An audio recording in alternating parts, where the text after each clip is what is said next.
इस वीडियो में आईवीएस के विकास का इतिहास और कारणों को संक्षेप में बताया जाएगा।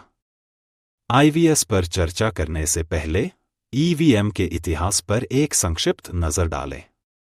ईवीएम का विचार 1977 में ईसीआईएल द्वारा प्रस्तावित किया गया था। ईवीएम का पहला मॉडल 1979 में विकसित किया गया था। राजनीतिक दलों को पहला प्रदर्शन 1980 में दिया गया था। पहली बार ईवीएम का इस्तेमाल 1982 में केरल उपचुनाव में किया गया था। तब एक मामला सामने आया था कि लोक प्रतिनिधित्व अधिनियम में कोई नियम न होने के कारण ईवीएम पर प्रतिबंध लगाने के लिए याचिका दायर की गई। फिर 1988 में नियमों में संशोधन किया गया और ईवीएम को भारत की संसद में पारित किया गया, जो मार्च 1989 से लागू हुआ। मार्च 1992 में इलेक्ट्रॉनिक वोटिंग की अनुमति देने के लिए भारत सरकार द्वारा चुनाव संचालन नियमों में बदलाव किए गए। 1998 में 25 निर्वाचन क्षेत्रों में ईवीएम का उपयोग किया गया था। 2001 में 4 राज्यों तमिलनाडु, केरल, पांडिचेरी और पश्चिम बंगाल के सभी निर्वाचन क्षेत्रों में ईवीएम इस्तेमाल किया गया। 2004 में 543 सीटों पर और उसके बाद हर चुनाव में ईवीएम का इस्तेमाल किया जाता है।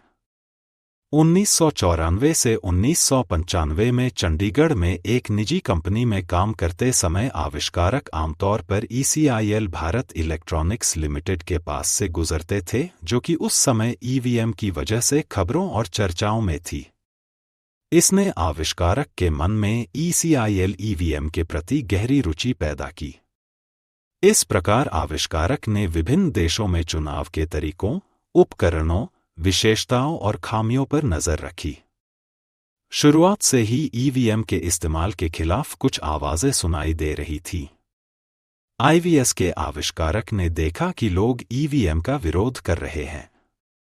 आविष्कारक ने दुनिया भर में उपयोग की जाने वाली विभिन्न मतदान तकनीकों से संबंधित लेखों, समाचारों, आविष्कारों और पेटेंट का अध्ययन करना शुरू किया। अध्ययन से यह अनुमान लगाया गया कि कुछ दशकों के बाद ईवीएम कठोर बहस का विषय बन सकता है। 2007 में आविष्कारक ने इलेक्ट्रॉनिक डिजाइन और एम्बेडेड सॉफ्टवेयर डेवलपर के क्षेत्र में कदम रखा।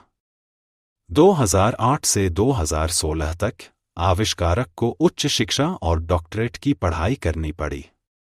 इसी बीच कुछ टिप्पणियां सुनने में आईं कि अन्य देशों में ईवीएम के बजाय बैलेट पेपर का उपयोग किया जा रहा है।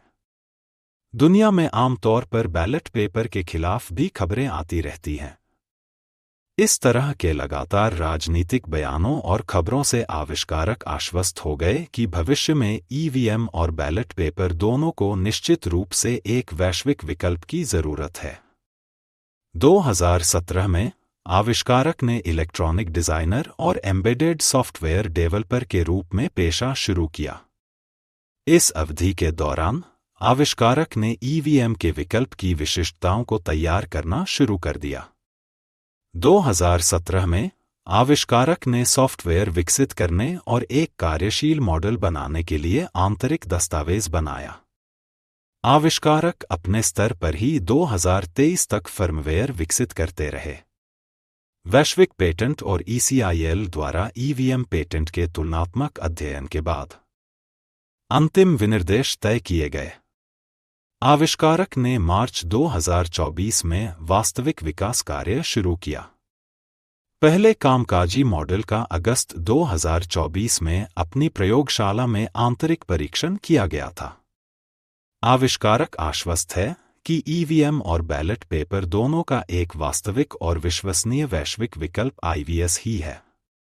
अब आईवीएस के राजनीतिक और सार्वजनिक प्रदर्शन निकट भविष्य में आयोजित किए जाएंगे।